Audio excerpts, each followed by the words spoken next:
is a physical manifestation of all things brilliance, elegance, and badass. My-Linh is a meticulous state representative. She is intentional about every policy and every vote. In fact, she is so intentional when I asked her for an endorsement the first time she said no. She put me through various rounds of interviews and tests, and only after I'd proven merit did she go above and beyond for me. I share that because I do not want someone in office who won't take every aspect of their job seriously like she does. Not only that, during session, and shortly thereafter, she set up more than 5 House meetings for me to get to other people to vote for me. This woman knows no bounds, and she knows not how to relax, because it is in her hands to work for the greater good. I have the utmost respect for My-Linh, and her strict, meticulous, and incredible approach to her work shows not only during the legislative session, but in her own daughter, who is an incredible friend of mine. Everything she touches simply exudes excellence. Now, I'm on the Bellevue City Council, where it's mostly Democratic, but not progressive. And some people are thinking about potentially challenging her. We cannot, and we simply won't allow such challenges to see the light of day.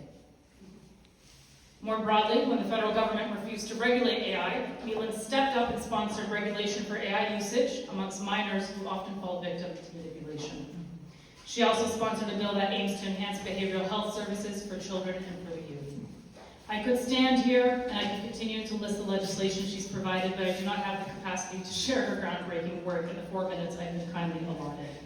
Instead, allow me to end this synopsis with her story. My-Linh's story is in many ways the story of the American dream. She fights for others because she knows what it's like to need a fighting chance herself. At only 15 years old, My-Linh arrived in Washington State as a Vietnamese refugee. She didn't speak English. She didn't know what the future held, but she enrolled at Federal Way High School. She learned the language and worked hard. And after earning her degree from the University of Washington School of Pharmacy, she became a pharmacist, a patient health advocate, a medical interpreter, and alongside her husband, Don, a neurologist, she helped build a pediatric neurology practice from the ground up. No big deal. She became a mother, she became a neighbor right here in our community, and she became a leader on the Bellevue School Board. And in 2018, this community sent her to Olympia, making her Washington State's first refugee ever elected to the state legislature. Since then, My-Linh has never forgotten why she ran or who she is fighting for. She has championed legislation to guarantee access to quality local schools and ensure students have food and stability. She has fought to expand healthcare access. She has worked to protect renters, support caregivers, help refugees access housing and services. She has made sure that the people who are often invisible in our political system have a voice in Olympia. And she has done all of this while staying rooted right here in Bellevue, in our neighborhoods, in our schools, and our lives. District 41, Bellevue, Mercer Island, Newcastle, Issaquah, Sammamish. This is her home, these are her neighbors, and she fights for us every single day. Please join me in a round of applause for Representative My-Linh. Spoke about you that way, it's reaffirming. And I'm so grateful for that. I'm My-Linh Thai. I have the honor of representing the 41st Legislative District in the last 8 years. I still am amazed that I have this incredible opportunities to represent so many people who care so deeply for their neighbors, and the ability to meet with those who are so willing to educate you is humbling. I'm grateful every day that I get people like, I'm about to, I hope I'm not embarrassing you, Peter, but Peter Orthamon us, who continue and still trying to help me understand about tax and tax code. And I probably am the slowest student, but he gave it to me. I actually asked questions, and I continue to ask questions, and he continued to teach me. I'm gonna embarrass you, Matt. Matt is not my constituent, just so you know. But Matt continued to teach me the ability to see the circle that is bigger than mine, and how to make those connections and build those connections in order to do good for not just the community I represent, but people everywhere. So thank you, Matt. And let's see, I'm gonna call Jennifer Crow, like among the very, very first quiet advocate. Like when I first met Jennifer, I wouldn't think that she's a fierce, knowledgeable, deep love advocate for not only her profession, but her neighbors. And through Jennifer, I've learned that passion is a great thing, but when passion combined with kindness is something unbreakable. So Jennifer, thank you. And yes, I will also embarrass my children among us, Alex, or Mira and Alex, I should do it that order, because they keep wondering, like people keep telling me that they're twin, they're not.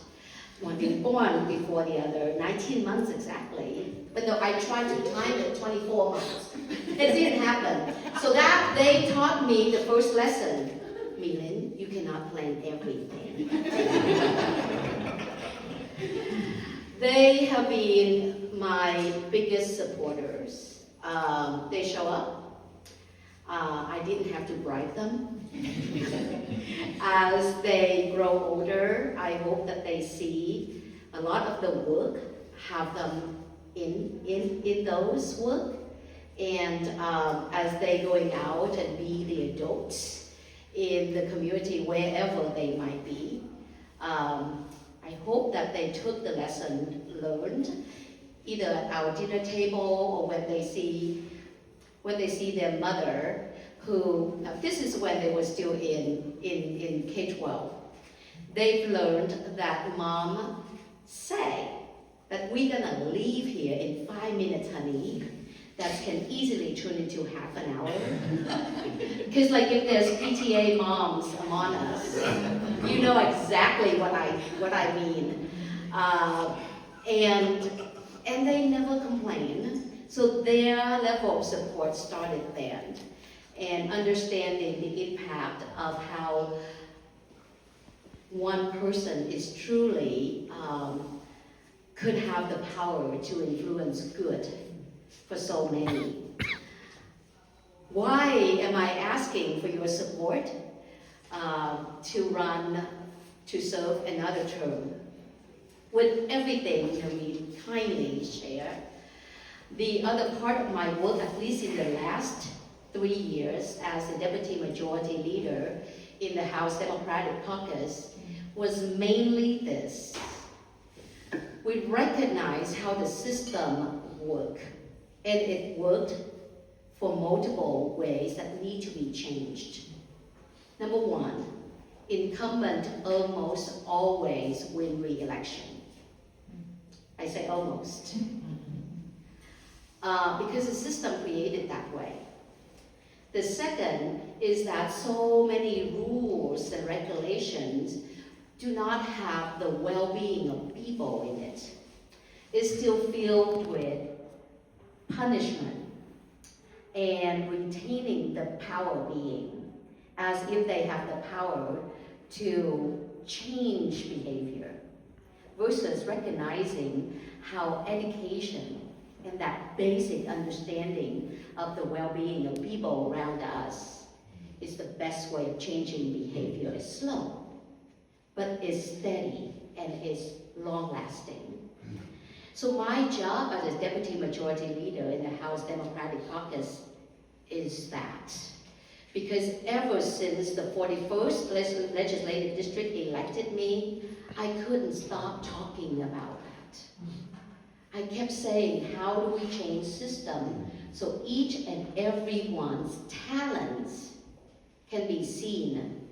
How can we lift those talents up so that people can benefit from them? And all of that was because when I first ran for office in 2018, I was anything but a refugee who cared. I didn't have any knowledge, and in fact, I'm learning with my children how an idea become a bill, how a bill eventually become law, and how those laws can actually be executed, protected. I want to make sure that opportunities are afforded by so many more who also cares deeply about their community. And once they get in those positions of what we call the position of power, how they continue to be supported by their colleague and the people whom they work with and learn and get information from. So 3 years ago, the House Democratic Caucus appropriates some dollars to hire 1.5 FTE to really do an audit of what equity looked like in the House Democratic Caucus, both as staff and legislators. Oh, did we learn?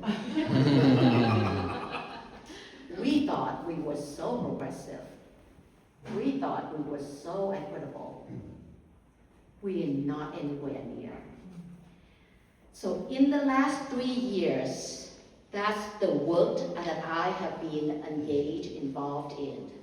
And we started with staff because you know what? Staff is institution. So any legislators who've been legislators, look, forgive me. Any legislator who've been a legislator for more than 25, 30 years, they call themselves institution. No, it's the staff. That's the institution. It's the staff who's so knowledgeable that they are the people who actually draft bill.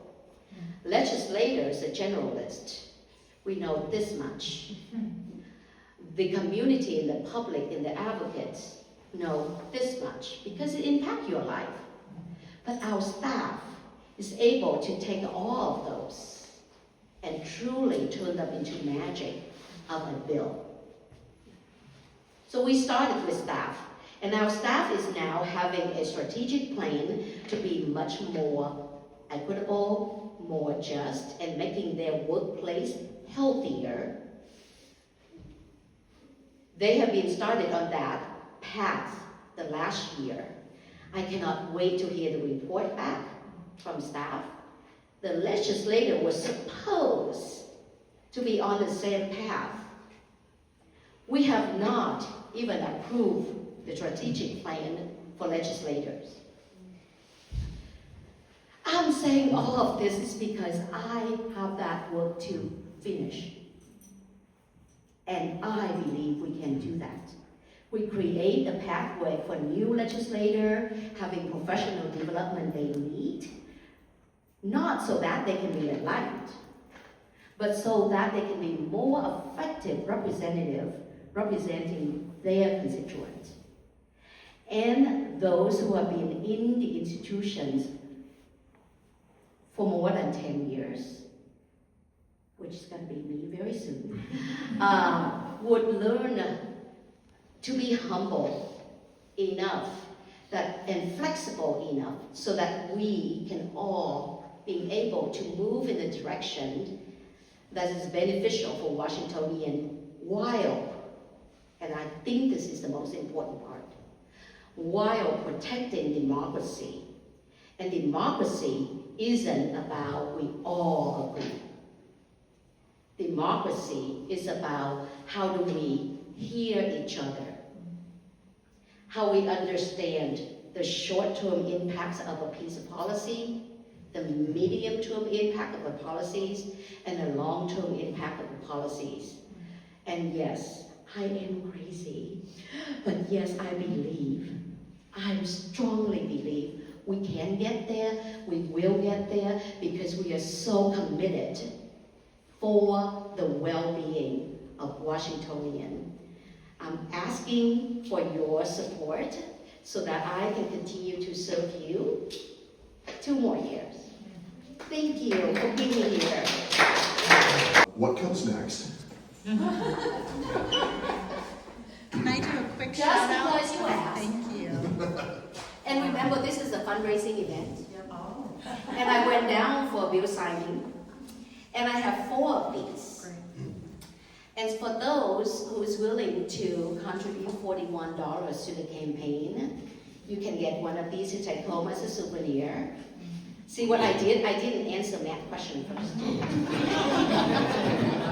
in the media, there's 2 very active litigations happening right now.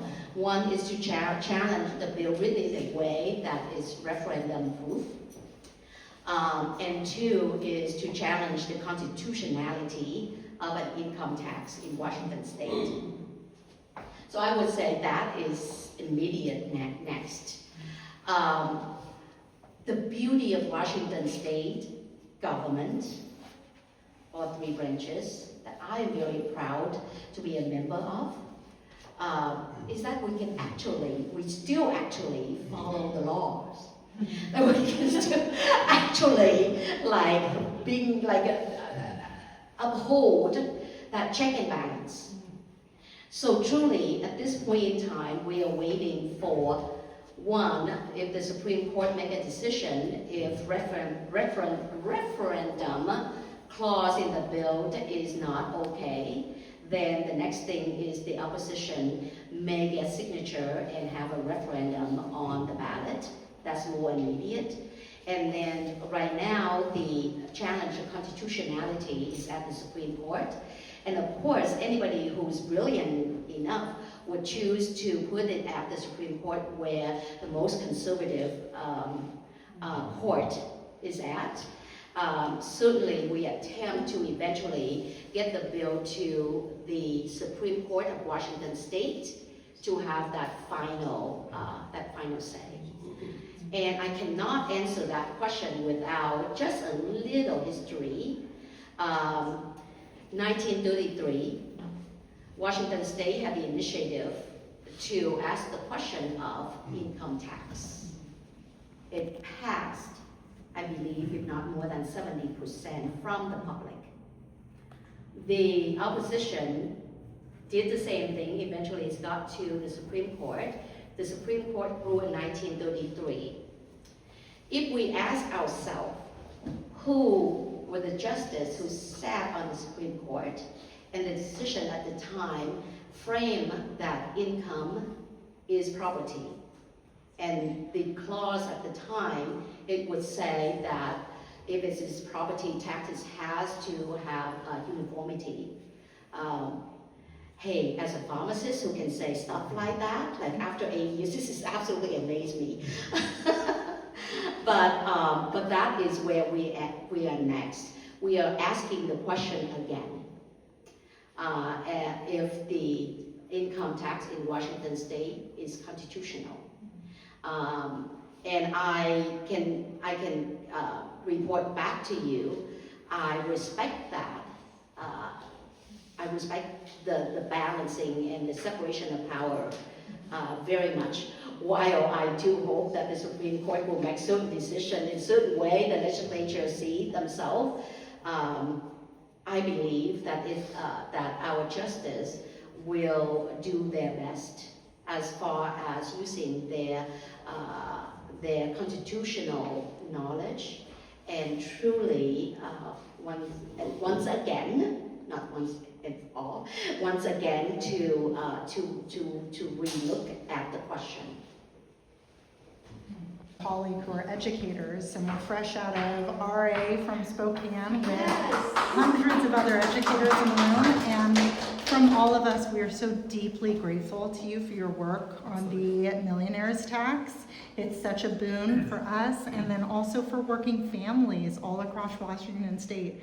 We needed it, and we needed your voice. So thank you very, very much. And happy to be here. What a beautiful place for us to be after our drive. I hope we have more time to enjoy the arts around here. It's absolutely beautiful. No question, just a thank you. Earlier, I mentioned how I appreciated your interest in building community, and that was like one of your top priorities, you said. And I feel like in America that is really missing, you know, and I think that's hurting a lot of people. I think a lot of people that find it hard to build community, whether it's friends and, you know, family. I mean, we're kind of taught to leave the nest right when we get 18, and we're supposed to make it on our own, and so people kind of don't know where to look for community. Any ideas that you have of community building, or how we can become like other countries in that respect, that have, you know, built-in communities that people can fall back on when they're in need and that kind of thing? God, I love the question. It's like absolutely amazing question. So I'm gonna answer it backward. Byron, thank you for the questions.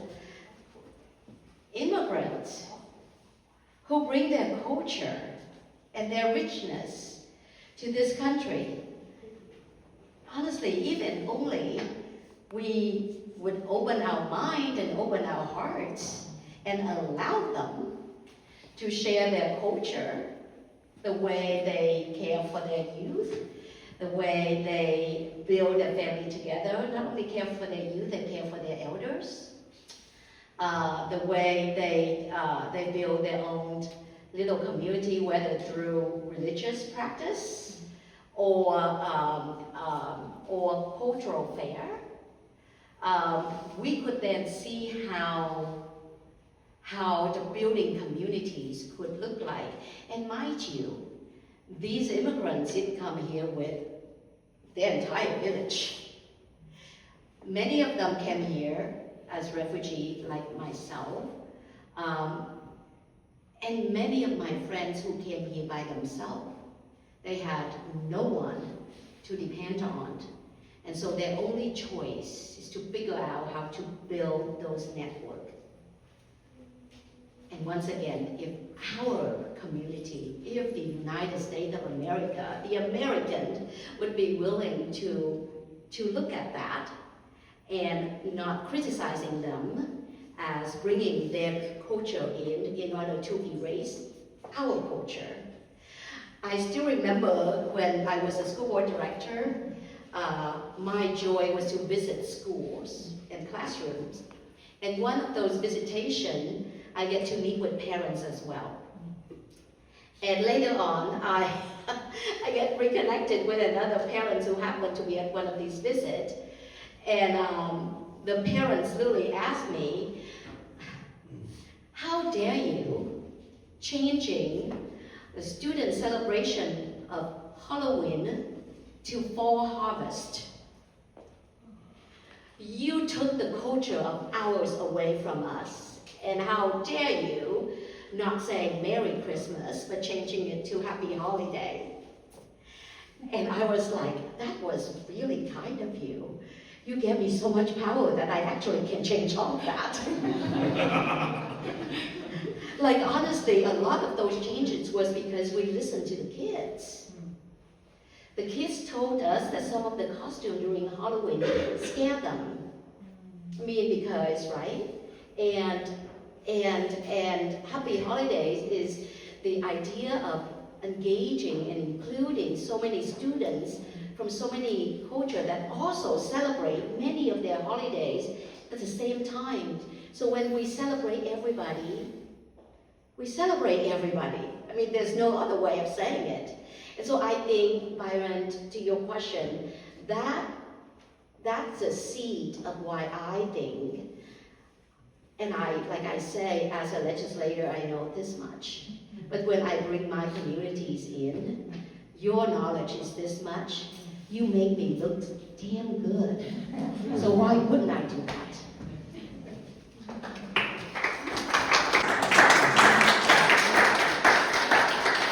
And I'd like to invite her to speak a little bit. Hi, so I'm Julie Shea, the owner of One Our Central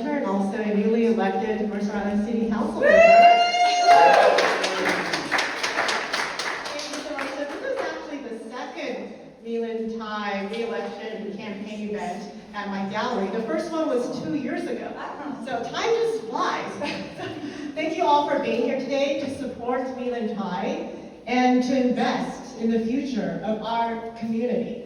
So I want to take a moment to share why supporting My-Linh Thai truly matters. So her story reflects so many of the values that we hold dear. She came to this country as a refugee, learned English here, raised her family here, and committed her life to serving others, from our local schools to our state legislature. My-Linh has always been deeply rooted in community. She has served as a Bellevue School Board President, worked as a healthcare professional, and now serves as Deputy Majority Leader in Olympia. She isn't just involved, she leads. Her work focuses on issues that affect all of us. Strengthening public schools, yes, expanding access to health care, supporting working families, and building a more equitable and inclusive community. And just as importantly, she listens. Her leadership is grounded in real conversations with people like you. But leadership like this doesn't sustain itself. Campaigns take resources. They take community. They take people willing to step up and say, this matters to me. So today, I'm asking you to consider contributing to support My-Linh Thai's re-election, because this is about more than one campaign. It's about the kind of community we want to build and the leadership we want to represent us. So around the room, around the gallery, you'll find QR codes, and please take a moment to make a donation. And to make things a little more fun, we have some great incentives. So the first 5 people who contribute $500 will receive a signed copy of New Land, Southeast Asian Refugees Finding Home in Washington. Our maximum contribution level is $1,200, and those who give at this level will become campaign benefactors. And the first 5 benefactors will receive a Governor Inslee bill signing pen. And